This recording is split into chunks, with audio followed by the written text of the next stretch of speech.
que estamos iniciando el tema número 4 de la unidad número 3 acerca del poder.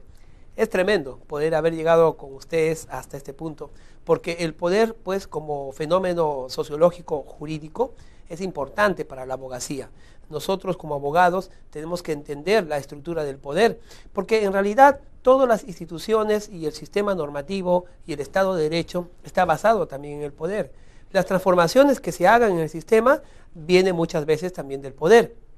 Tenemos entonces que entenderlo y comprenderlo, no solamente pues en los conceptos originales y antiguos, en el cual los pensadores como Hobbes, Luz, Nietzsche, Maquiavelo, Marx lo han entendido, sino también como lo han entendido aquellos ya más modernos, ¿no? Como por ejemplo Hans Kelsen o Max Weber, aquellos pensadores que han tomado acerca del poder su teoría, han manipulado los conceptos que de él habían comprendido y han llegado hasta nosotros a través de postulados y reflexiones, con lo cual ellos nos quieren hacer comprender la importancia de este tema para el abogado.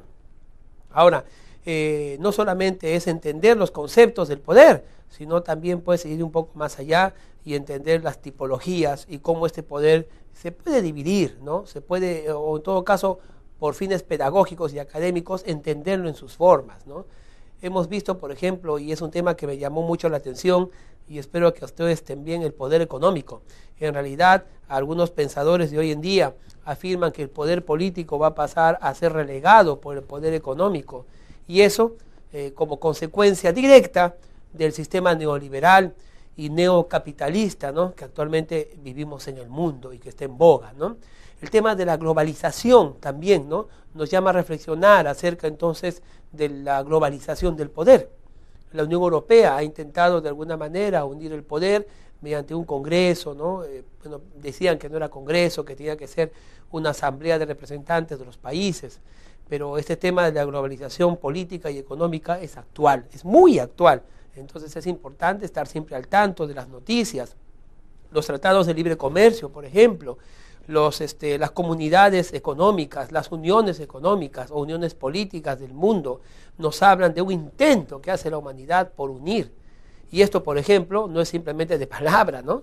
Es mediante firma de contratos, tratados, que tienen rango de ley constitucional. Entonces, los estados se obligan a modificar sus leyes y ahí estamos nosotros, pues. Por eso la importancia acerca del poder. Pero hay una parte del poder que no hemos estudiado todavía. Y lo vamos a hacer en este tema número 4, para terminar acerca del poder. Y es justamente, siendo el poder tan complejo, ¿cómo podemos entonces, a través del poder, solamente será la fuerza?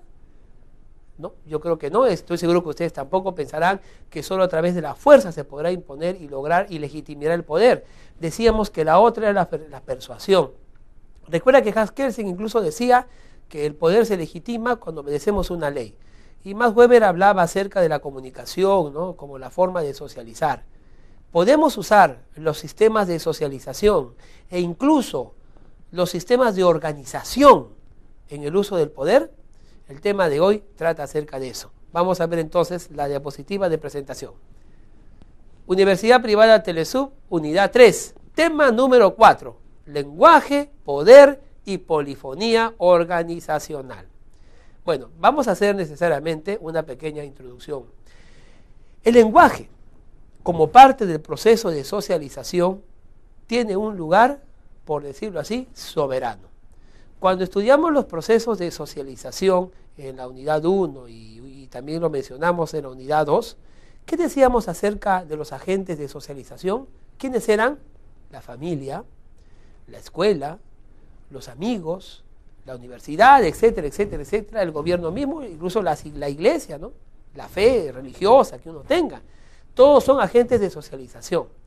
Pero ¿cómo pueden esos agentes de socialización transmitir conocimientos, transmitir valores? ¿A través de qué? Del lenguaje. El lenguaje, por supuesto. El lenguaje ha mantenido siempre las tradiciones. El lenguaje ha mantenido los mitos. El lenguaje ha mantenido el devenir de nuestra comunidad.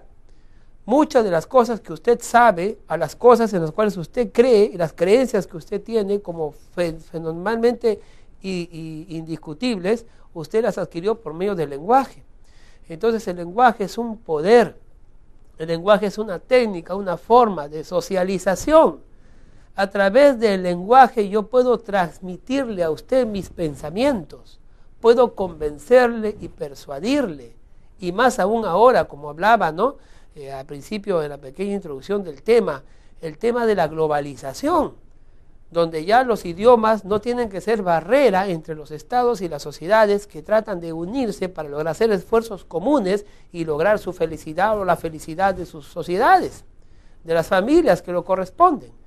El lenguaje entonces será en proyección la forma en la que siempre, antes, hoy y después, lograremos nosotros transmitir y comunicar de alguna manera hechos, creencias y conceptos y convencimientos, ¿no?, de algunos planteamientos que nosotros hagamos.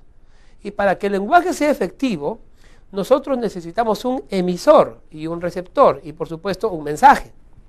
El emisor transmitirá pues sus pensamientos, su forma, a través del mensaje que tiene que ser claro, explicado y concreto y tendrá que llegar al receptor. De esa manera, el tema del lenguaje es importante. ¿Cómo podemos hacer que un dictador nos convenza, por ejemplo, de que él va a llevar nuestro país a lo mejor si no será a través del lenguaje?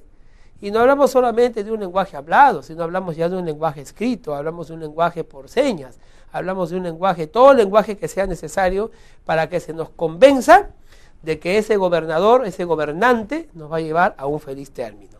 Ahora, no